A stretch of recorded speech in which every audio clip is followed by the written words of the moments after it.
আসসালামু আলাইকুম রহমতুল্লাহ। অনেক সময় কিন্তু এমন হয় যে আমরা যে কোনো একটা অসুস্থতার কারণে ডাক্তারের কাছে দৌড়াচ্ছি, বিভিন্ন টেস্ট করাচ্ছি, বিভিন্ন হসপিটালে আমরা বিশেষজ্ঞদের কাছে শরণাপন্ন হওয়ার পরেও আমার রোগটা আসলে কি সেটা নির্ণয় করতে পারছি না। দেখা যাচ্ছে আমি রোগে ভুগছি, কষ্ট পাচ্ছি, কিন্তু রোগটা ধরতে পারছি না।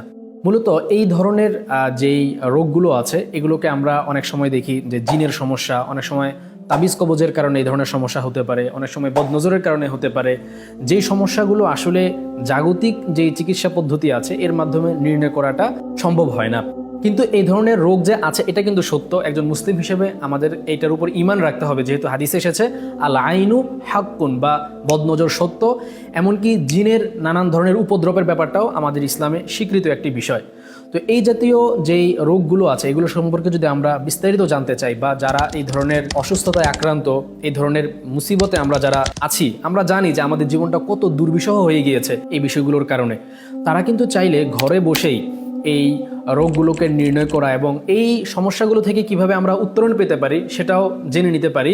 এবং এটার জন্য চমৎকার একটা বই আছে আব্দুল আল মাহমুদুর লেখা, রুকিয়া।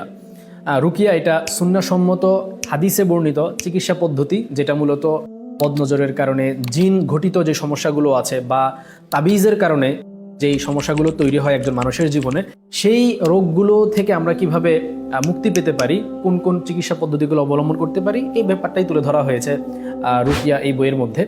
পাশাপাশি আমি আরেকটা বইয়ের কথা বলবো। এটা তো গেলো আমাদের শারীরিক রোগ। আমরা কিন্তু অনেক সময় শারীরিক অসুস্থতার পাশাপাশি আত্মিক কিছু রোগেও আমরা আক্রান্ত হই। হিংসা, বিদ্বেষ সহকারে আরও যে জিনিসগুলো আছে সেগুলো কিন্তু আমাদের আত্মিক রোগ।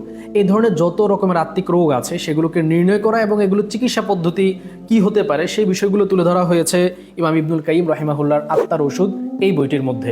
তাহলে আমরা দেখতে পাচ্ছি প্রথম বইয়ের মধ্যে আমাদের যেই শারীরিক যে অসুস্থতা আছে সেটার সমাধান আমরা পাচ্ছি, আর এটার মধ্যে হচ্ছে আমাদের আত্মিক যে রোগগুলো আছে সেটার সমাধান এবং বিবরণ আমরা পাচ্ছি। তো এই দুইটা বইয়ের একটা প্যাকেজ, এটা আমরা সংগ্রহ করলে আমাদের আত্মিক এবং শারীরিক দুই বিষয়েরই কিন্তু আমরা সমাধান খুব সুন্দরভাবে পেয়ে যাচ্ছি। প্রিয় দর্শক, আশা করি আপনারা এই দুইটি বই সংগ্রহ করবেন, পড়বেন এবং এই দুই রোগকে নির্ণয় করার মাধ্যমে আপনারা চিকিৎসা পদ্ধতি অবলম্বন করতে পারবেন। আল্লাহ তাআলা তৌফিক দান করুন, আমিন। আসসালামু আলাইকুম ওয়া রাহমাতুল্লাহি ওয়া বারাকাতুহু।